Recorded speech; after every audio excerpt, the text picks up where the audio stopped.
नमस्कार दोस्तों, आप सभी का हमारे चैनल सनातन संस्कृति त्रिदेव में स्वागत है।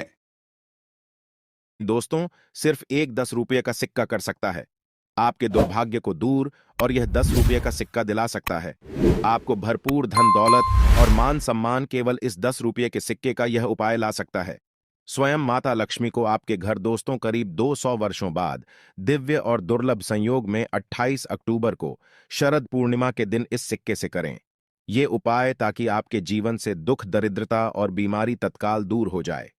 जी हां दोस्तों, शरद पूर्णिमा ऐसा अवसर है जब मां लक्ष्मी स्वयं धरती पर बढ़ाती है। और अगर आप भी चाहते हैं कि मां लक्ष्मी का आगमन आपके घर संसार में हो, तो इस वीडियो को लाइक करके कमेंट में जय मां लक्ष्मी लिखना ना भूलें। दोस्तों, शरद पूर्णिमा के दिन को धन दायिनी पूर्णिमा कहा जाता है। मान्यता है कि इस दिन आकाश से अमृत तत्व की वर्षा होती है, मां लक्ष्मी की विशेष कृपा होती है। और इस वर्ष शरद पूर्णिमा अक्टूबर दिन शनिवार को मनाई जाएगी। दोस्तों, इस दिन चंद्रमा अपनी 16 कलाओं से परिपूर्ण होता है और शरद पूर्णिमा के दिन सुख संपत्ति की देवी लक्ष्मी अपनी सवारी उल्लू पर सवार होकर धरती पर भ्रमण करती है। मान्यता है कि इस दिन मां लक्ष्मी का जन्म हुआ था, इसलिए यह दिन मां लक्ष्मी को प्रसन्न करने के लिए सबसे उत्तम दिन माना जाता है। अगर आप सुख समृद्धि में वृद्धि करना चाहते हैं, तो शरद पूर्णिमा के दिन इनमें से कोई भी उपाय करते हैं तो आपकी आर्थिक तंगी दूर होगी और मां लक्ष्मी की कृपा से धन दौलत में खूब तरक्की होगी और आपको कभी किसी चीज की कमी महसूस नहीं होगी।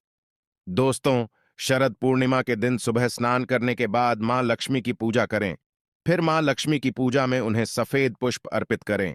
इसके बाद मां लक्ष्मी को सफेद मिठाई का भोग लगाकर व्रत का संकल्प लें। इसके बाद शाम के समय फिर से मां लक्ष्मी की पूजा और आरती करें। ऐसा करने से मां लक्ष्मी प्रसन्न होकर मनोकामनाएं पूर्ण करती हैं। मान्यता है कि जो इस पूर्णिमा की रात जागकर मां लक्ष्मी की उपासना करता है, उसे मां लक्ष्मी की विशेष कृपा प्राप्त होती है। दोस्तों, शरद पूर्णिमा की रात लक्ष्मी पूजन से कर्जों से मुक्ति मिलती है, इसलिए इसे कर्ज मुक्ति पूर्णिमा भी कहा जाता है। दोस्तों, ज्योतिष के अनुसार इस रात्रि को श्री सूक्त का पाठ, कनकधारा स्तोत्र, विष्णु सहस्त्र नाम का जाप और भगवान कृष्ण का मधुराष्ट्र कम का पाठ करना कार्यों में सिद्धि दी आता है। दोस्तों, शरद पूर्णिमा के दिन मां लक्ष्मी के साथ साथ भगवान विष्णु और कृष्ण भगवान की भी पूजा आराधना करें। चंद्रदेव की पूजा आराधना करें और रात्रि में एक लोटा जल चंद्रदेव को जरूर अर्पित करें। कहा जाता है कि इस दिन चंद्रमा के दर्शन मात्र से ही व्यक्ति के सारे कष्ट मिट जाते हैं।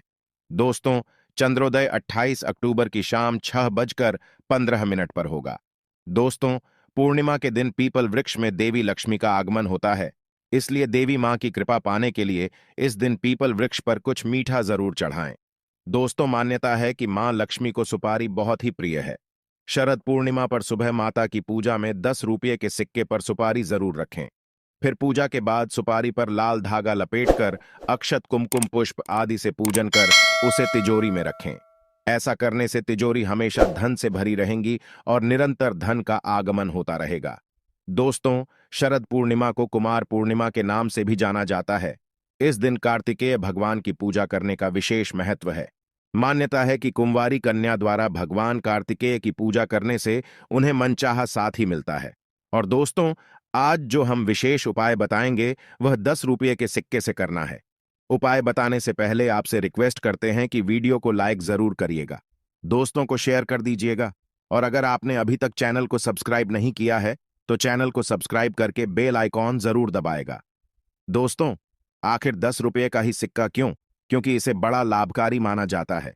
इसमें स्टील और पीतल का मिश्रण होने के कारण यह शुभ फलदायक बन जाता है। और आखिर 10 अंक का महत्व क्या है? दोस्तों, जैसे कि दिशाएं 10 होती हैं, इसी प्रकार देव भी 10 होते हैं। इंद्र, यम, कुबेर, वरुण, ब्रह्मा, विष्णु, रुद्र, अग्नि, नैऋत्य और पवन। तो किसी भी टोटके और उपाय के लिए 10 रुपये का सिक्का उपयोग में लाना लाभदायक माना जाता है।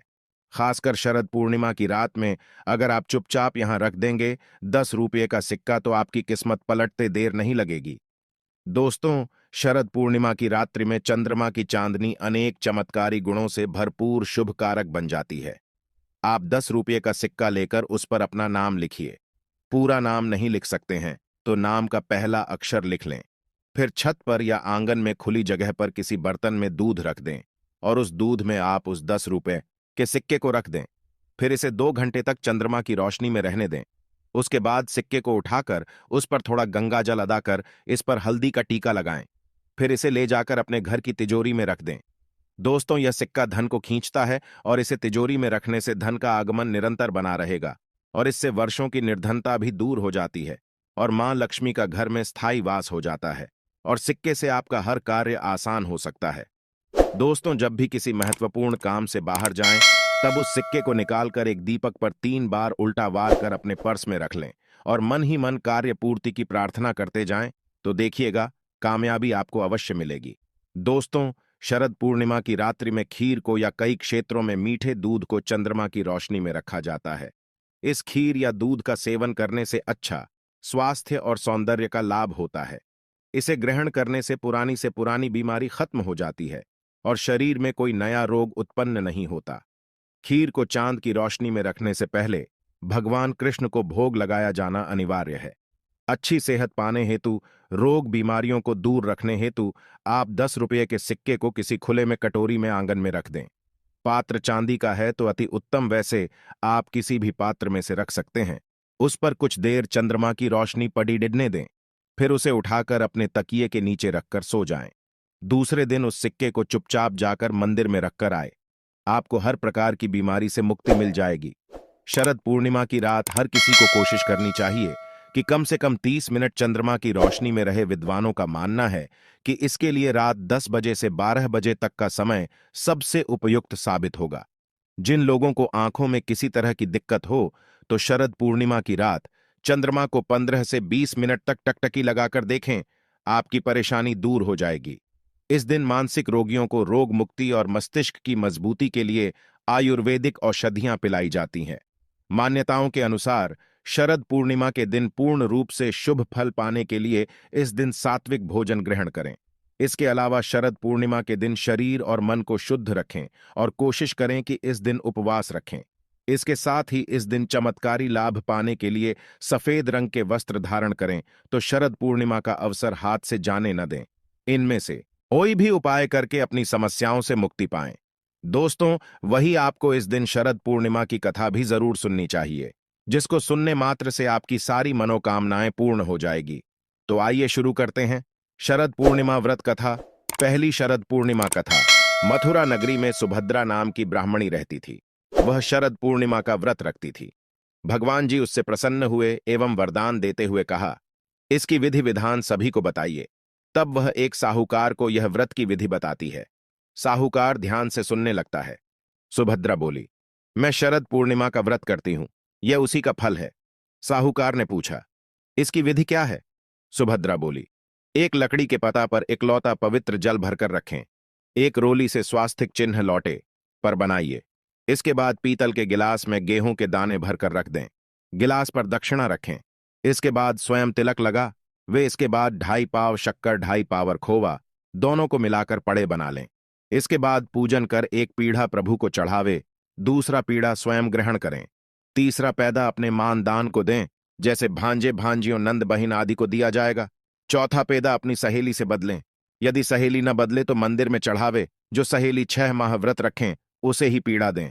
5वां पेदा घर के सदस्यों को बांटे। 6वां पेदा के भाग बनाइए, तुलसी को चढ़ाएं, गौ माता को खिलाएं, अहीर को दें, गर्भवती स्त्री को दें, राहगीर बालक को दें, कुंवारी कन्या को खिलाएं। इस प्रकार से पीड़ा वितरित करें। लौटे में रखे जल को चंद्रोदय के समय चंद्रमा को जल चढ़ावे। घर जाकर साहूकार ने पत्नी को व्रत रखने के लिए कहा।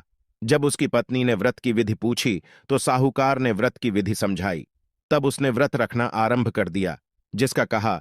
जब उसकी पत्नी ने व्रत को विधि पूर्वक व्रत को विधि समझाई, तब व्रत शुरू कर दिया, जिसका फल यह मिला।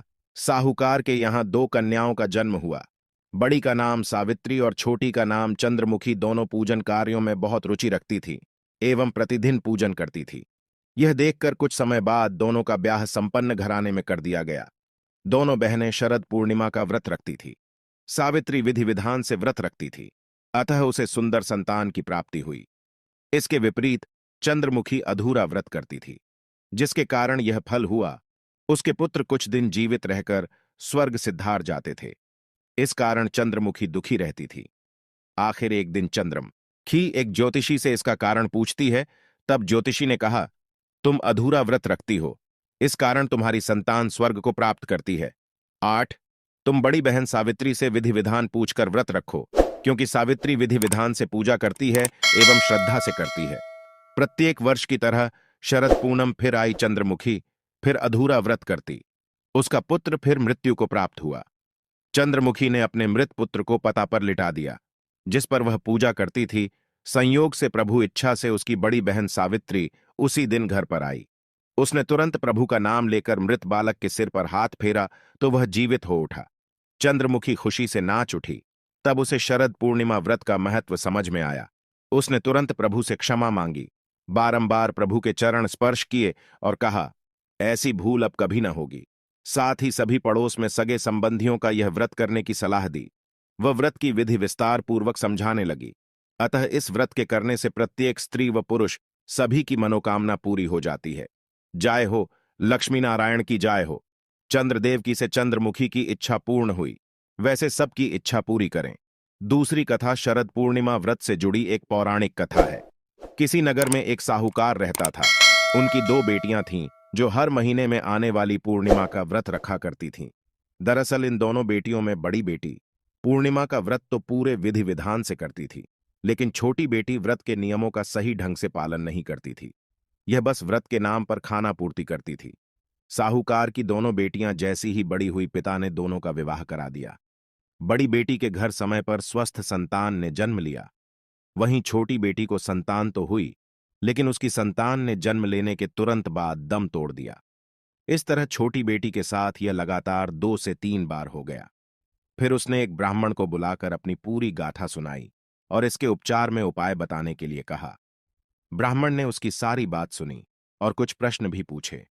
फिर कहा कि तुमने पूर्णिमा का व्रत तो किया है, लेकिन हमेशा अधूरा व्रत करती हो, इसलिए तुम्हें व्रत का पूरा फल नहीं मिल पा रहा है। दरअसल तुम्हें अधूरे व्रत का दोष लग रहा है। ब्राह्मण की बात सुनकर लड़की थोड़ी दुखी हुई। फिर उसने पूरे विधि विधान से पूर्णिमा व्रत को करने का निर्णय लिया, लेकिन पूर्णिमा आने से पहले ही उसने एक बेटी जन्म दिया। फिर से जन्म लेने के साथ ही बेटी की मृत्यु हो गई। हर बार ऐसी घटना से साहूकार की छोटी बेटी काफी दुखी हुई। उसने अपने बेटे के शव को एक पीढ़ी पर रखा, इसे एक कपड़े से इस तरह ढका कि किसी को पता न चले। इसके बाद उसने अपनी बड़ी बहन को बुलाया। उन्हें बैठने के लिए उसने वहीं पीढ़ा दे दिया। जैसे ही बड़ी बहन उस पीढ़ी पर बैठने लगती है तो उसके लहंगे का हिस्सा बच्चे में स्पर्श हुआ और वह जीवित होकर रोने लगा। बच्चे के रोने की आवाज सुन बड़ी बहन घबरा गई। फिर छोटी बहन को उसने डांट लगाई। बड़ी बहन ने क्रोधित होकर कहा कि यह तुमने क्या किया? क्या तुम मुझ पर बच्चे की हत्या का कलंक लगाना चाहती हूं? मेरे बैठने से अगर बच्चे की मृत्यु हो जाती तो बहन के गुस्से को नियंत्रित करते हुए छोटी बहन ने उत्तर दिया, यह बच्चा तो मरा हुआ ही था दीदी, तुम्हारे स्पर्श से ही तो यह पुनर्जीवित हुआ है। हर पूर्णिमा पर जो तुम व्रत और तप किया करती थी, उसके कारण तुम्हें वरदान प्राप्त है और तुम पवित्र हो गई हो दीदी। अब मैं भी तुम्हारी तरह शरद पूर्णिमा व्रत पर विधि विधान से पूजन करूंगी। तभी से साहूकार की छोटी बेटी ने भी पूर्णिमा व्रत नियम अनुसार करने लगी। इसके बाद इस व्रत के महत्व और फल का प्रचार पूरे नगर में प्रसिद्ध हुआ। जिस प्रकार माता लक्ष्मी और भगवान विष्णु ने साहूकार की बेटी की कामना पूरी कर सौभाग्य प्रदान किया, वैसे ही हम पर भी आपकी कृपा बनी रहे। तो दोस्तों, आशा करते हैं शरद पूर्णिमा व्रत से जुड़ी हुई यह महत्वपूर्ण जानकारी आपके लिए अवश्य उपयोगी सिद्ध होगी। तो दोस्तों, आपको जानकारी कैसी लगी हमें कमेंट में जरूर बताइएगा। वीडियो अच्छा लगा हो तो वीडियो को लाइक, शेयर और चैनल को सब्सक्राइब करना ना भूलिएगा। आप सभी के मंगल की कामना करते हुए मिलते हैं।